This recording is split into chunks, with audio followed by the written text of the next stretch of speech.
Lwaliro banaye temundabyeko kaseko k'amaanyi nnyo. Kuba eggulo nandagoyinza surgical operation surgery. I've spent a week when going through medical attention. But I would like to salute Ugandan medical practitioners. I would like to salute people who are investing into the medical services in this country. You have done a great job. You are Uganda's unsung heroes. Bulijjo njogera ku byante, njogera ku bya mwanyi, abantu balegesa. Tebamanyi nti ebintu ebisinga obukulu okulya kwe nwandiri olubeerera.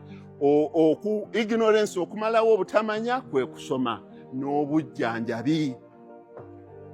Badokita ba Uganda abatendekeddwa ennyo n'abantu abaguze ebyuma eby'omulembe okujjanjabanga bannayuganda.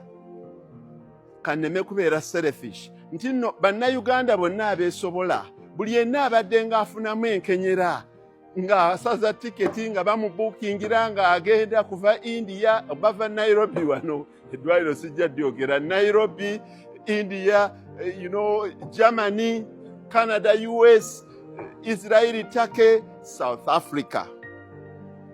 Little do people know that these facilities should be here. That was yesterday. But by morning, I was traveling to come to my farm. But in the olden times, I would already have flown abroad. But I saw many Ugandan professionals. Abantu bannange byensiba mbagamba. Bamutandika wano mbumumenya abagagga b'omu Uganda. How many people have mentioned but doctor specialists abalina amalwaliro agaabwe? Mbu Dr. Gundi mugagga. Mutunuulira balina bizimbe bijjudde mu Nyale.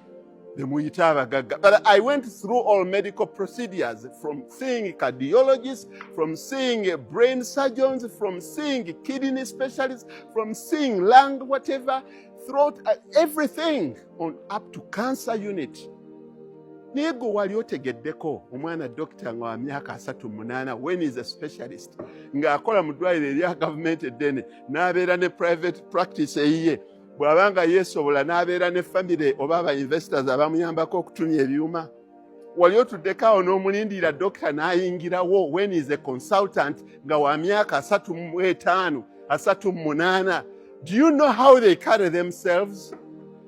Oyinza okuba ng'olina zi farm zino. Oyinza okuba ng'olina ebizimbe 5. But I can assure you, you cannot anywhere be near a consultant cardiologist or ophthalmologist or a consultant pediatrician or a consultant, tosobola kumwenkana. Oyinza okumukozesa olw'okuba omusasula.